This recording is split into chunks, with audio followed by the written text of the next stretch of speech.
घरोघरी मातीच्या चुली या मालिकेच्या आजच्या भागात आपण पाहणार आहोत.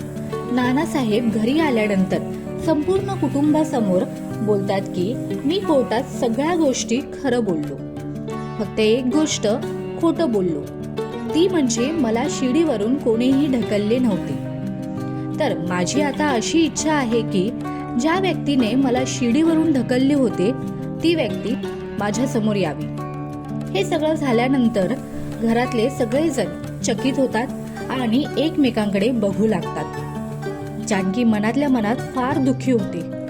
तिला माहीत असतं की ऐश्वर्याने नानासाहेबांना शिडीवरून ढकलले होते, मात्र ती काहीही बोलत नाही.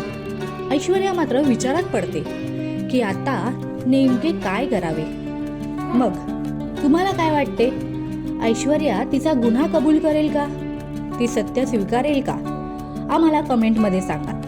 तसेच घरोघरी मातीच्या चुली ही मालिका देखील तुम्हाला आवडते का? आम्हाला कमेंटमध्ये सांगा.